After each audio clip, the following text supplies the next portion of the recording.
Hello, and today we'll learn about the Intermediate Value Theorem, or IVT, which is a calculus theorem that says that a certain value might exist from a continuous function from a set range of domain, which in this case would be A and B.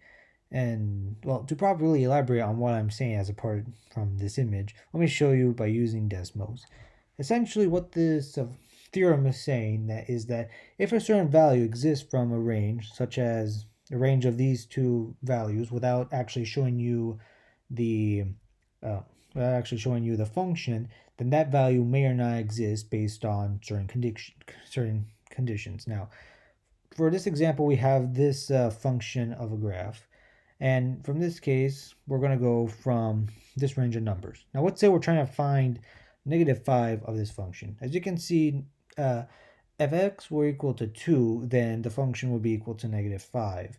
But what if we didn't have this graph? How would we know that that value exists? And that's what the theorem is trying to help us determine. Now, the number one thing to look for is to see if it's continuous. If it's not continuous, then the theorem doesn't apply, and you don't have to you don't have to look into it that much. But in this case, the function is continuous, so we are looking for a value of -5. But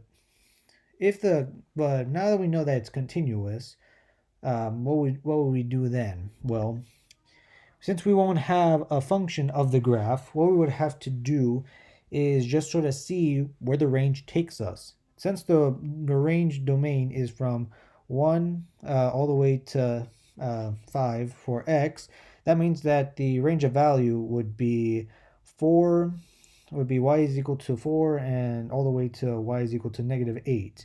Now, since we're trying to find -5, it's pretty obvious that you can see that there's at some point that value does exist. And because we know what the function is, we do know that there's a value there, but we're not exactly trying to find what x is. We're trying to find that the value does indeed exist.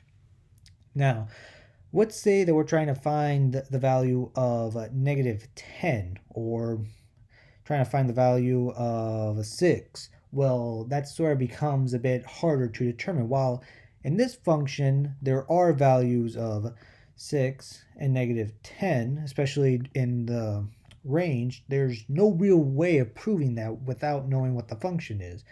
And so what the theorem is trying to tell you is that if the range doesn't show that value exists, then there's no real way to determine it without knowing the function, which you won't really have. So in this case, there is no value of y is equal to -10, even if